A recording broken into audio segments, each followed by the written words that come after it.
Hello everybody, welcome to another vlog entry. It's me, John, and today I am just chilling out, considering, kind of coming up with some sort of a plan of what movie to watch this evening. A couple of nights ago I watched this because of the whole Halloween-y thing. So this is the original Texas Chainsaw Massacre, which I watched a couple of nights ago. Now, funny story, really off the bat here, but this is the start. This film was the very first horror film that started the obsession with watching this type of horror, which is essentially torture horror, and also quite psychological as well. So I watched this at the age of about 12 or 13 years old for the first time. Pop it down there a moment. Now, how I came to watch that film at such a young age was due to my mum, actually. My mum and dad went to bed on that evening. It must have been a Friday or Saturday evening, so there was no school. So I was still downstairs after they went to bed. So this would have been about 10ish, half 10, 11 o'clock in the evening. And my mum and dad go to bed, and about 5 minutes later, my mum shouts downstairs, "Johnny," that's what my mum and dad call me, Johnny. "Johnny, there's a film on Channel 5. I don't want you to watch it." That's what my mum said. And I was like, "Why?" Kind of typical why. And she went, "I'm not saying why, just don't watch it. It's horrible. It's not for you. You're too young to watch anything like that, so you're not watching it." So I was like, okay. And typical. So she went to bed. Typical 12, 13-year-old kid. I turn it over, don't I, to Channel 5. At the exact point where Leatherface, as he is known as Leatherface anyway, but Leatherface is just about. I turn it over as he hooks that young woman on that big rusty hook. So I turn it over and I witness a young woman being hung by a massive hook. And then I see and witness her boyfriend being carved with a chainsaw. And then I just carried on watching it from there, but I didn't miss much anyway. I think I missed the first 10 minutes of the film. So I pretty much watched the entirety of the film at the age of 13 years old. So from that point on, I started to really start checking out really gruesome stuff. And I also, the weird man called Sam, that constantly follows me around. I don't know why, but he does. He's constantly following me around. He freaks me the hell out. But Sam, I got Sam on horror. His mum and dad, once upon a time, wouldn't allow Sam to watch certain things. So he was kind of at home, he was controlled. He would come to my house and he would be subjected to the most horrific movies known to man, and also the most ridiculous, controversial video games known to man. Yeah. But I got Sam hooked on horror films pretty much. I think he might have watched the odd thing here and there, but I pretty much got the guy on him because his mum and dad were very controlling of what he watched when he was younger, which is about right, really. But me being a bastard, I decided to warp his little mind and subject him to these type of movies. So we watched The Exorcist, we've watched all that stuff at a very young age, and Nightmare on Elm Street. Now, Nightmare on Elm Street I watched when I was young as well.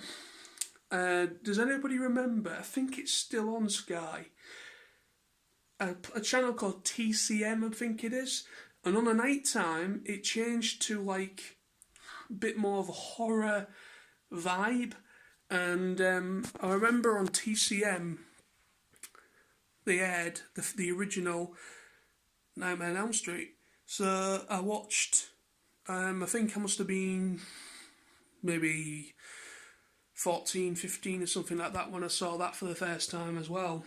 and that got me hooked on slasher movies. And then obviously when I was young, I saw Jason Voorhees and Michael Myers and stuff like that because they were just on terrestrial TV. Because the reason why I probably got subjected to a lot of these movies was because I don't sleep properly. Never have done. My mum and dad, like now, my dad's in bed, has been for the past 2 or 3 hours. Yeah, about 3 hours. No, 2.5 hours. And I'm still up at half midnight. And I can't sleep to save my life. But once I am asleep, I can't get back up again properly. But anyway, that's another thing. But so pretty much, I was downstairs after the 9 o'clock watershed, where or whatever you want to call that, where after 9 o'clock, kids shouldn't be watching TV after that because there's more like sexually themed, drug taking, foul language, and all that type of thing start coming on after 9 o'clock. But I was up past 9 o'clock. Whenever it was like a Friday or Saturday night, or pretty much on the weekends, I was up till like early hours in the morning, and I witnessed a lot of these movies on Sky as well as normal TV. So yeah, I'm a bastard. Now, to be honest, a lot of people probably started watching horror films from a young age anyway. I'm not like the only one, but yeah, but that film I regard as the start of checking out horror films that are that ridiculously disgusting and psychological. And then I got into horror films such as like the Japanese and South Korean stuff. Absolutely love the South Korean horror films. And the Japanese, I love Ju-on the Grudge. The original first two are amazing for me. I love them. After that, not too much. Because the third one they did was in partnership with America. And it sucks ass. Because America can't make psychological horror to save their lives. And they completely destroyed it with Buffy.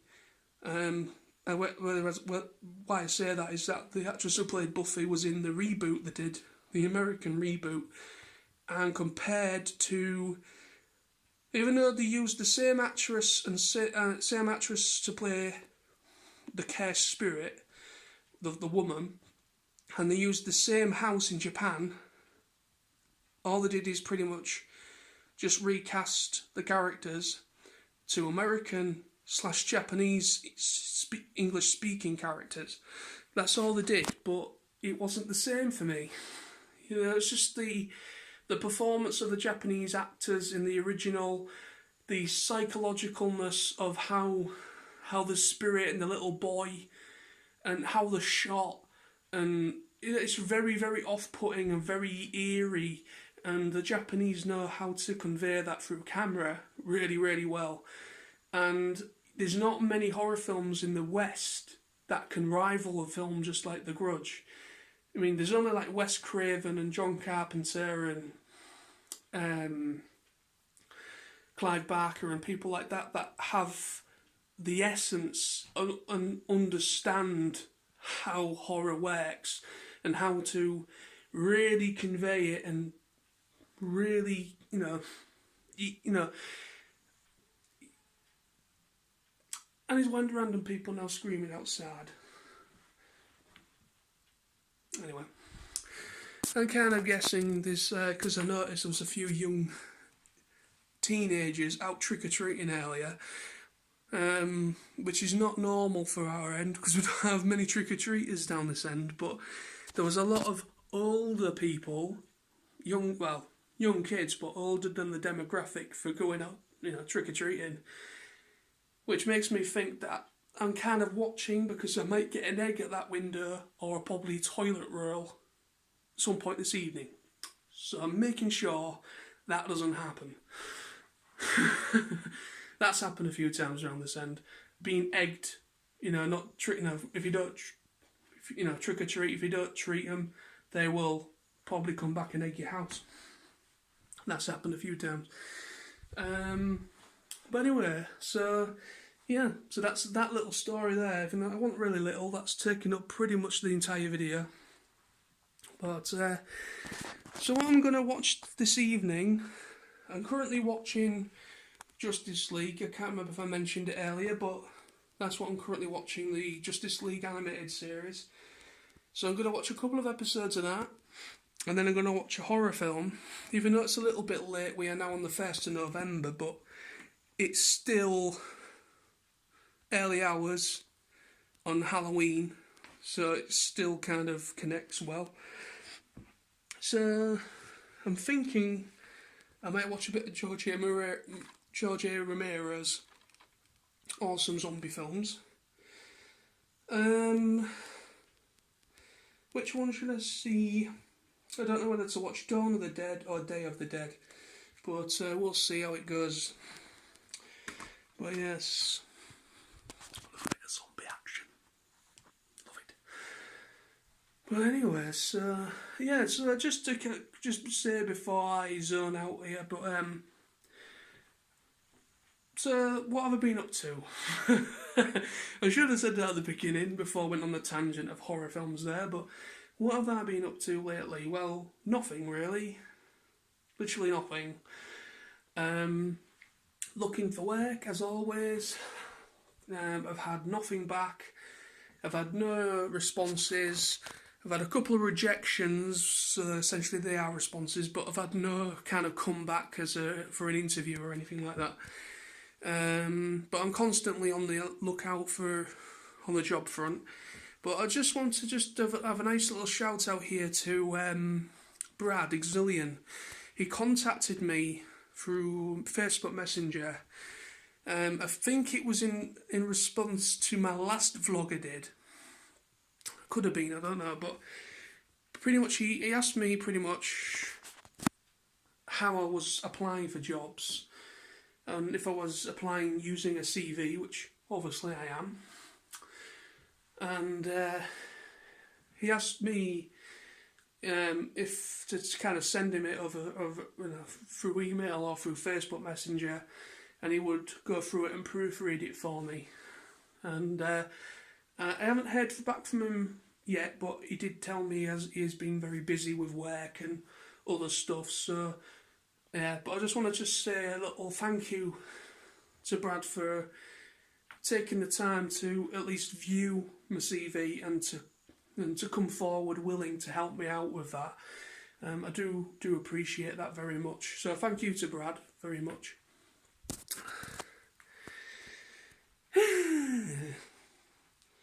I think that's about it, I think. Oh, I will just say very quickly as well, my live chats that I've been doing using Google Hangouts, if anybody is interested with those, I put them in a separate playlist. So every single live chat I've done on this John Knowles Vlogs channel, if you go to my playlist section, scroll until you find my live chats, go there, and if anyone is interested on the pre-live chats that we've already done, like over the couple of months, if anyone's interested in checking them out, please do so, because they're there to view just as much as my regular normal vlogs, such as this one. Okay, some of them are very long-winded and very long. Some of them are long because they consist of myself, Lawrence, and Sam, possibly Lizzie. I mean, Lizzie's featured in a few of them, and also there's a few other people that have been in them, such as Tony and other people, because of how many. Some of them are really long, and some of them are not too bad. But I know some people don't have the time to watch a video that's ridiculously long, but you could probably watch so much of it and then watch more another day, so to speak. But yeah, well, if anyone's interested in those, what we've already done, check out that playlist. But we will be doing more of those if anyone's interested in them in general. So we will be doing more live chats. I believe we're possibly doing one later this evening, Wednesday. I think we're doing one later this evening. So that will be up some point. But if anybody's interested with them, let me know or comment on those live vlogs. Once that, well, either during the live broadcast or once they're processed and just like a regular video, so to speak, please comment on them. We want feedback. We want people to get involved with them as much as possible, because they are content. It is content at the end of the day, but it's kind of just talking about anything. Talking about TV shows, talking about movies, talking about cartoons, just talking about anything that is of interest. So if anyone's interested in anything like that, and I know there is, check them out. If you don't know when there is going to be one, every time that I'm live, I post it, or every time we're doing a live chat, I post it on my Geeky info page. So if you're a part of the Geeky info page, check the description below this video. I will put a link to that there. And whenever we're live, I put the link to that so that people can come and check it out while we actually are live. So you can view it and comment while we're live and get involved that way. Or you can just simply use that link to watch it once we've finished being live. You can watch it as a regular video if you so wish. But anyway, so I'm not going to bore you anymore. Just a little bit of housekeeping there. But if you're interested, please check them out. So, breathe. I think I've said that sentence without taking a proper breath of air. But anyway, so thank you for watching, everybody. This has just been me yammering on about bullshit, as always. But that is a vlog. That is my vlogs. That is how I am. But anyway, so thank you for watching. Thank you for your continued support. Thank you for subscribing. Thank you for commenting. Thank you for viewing. And we're back very soon with more. So peace. See you soon. Bye-bye.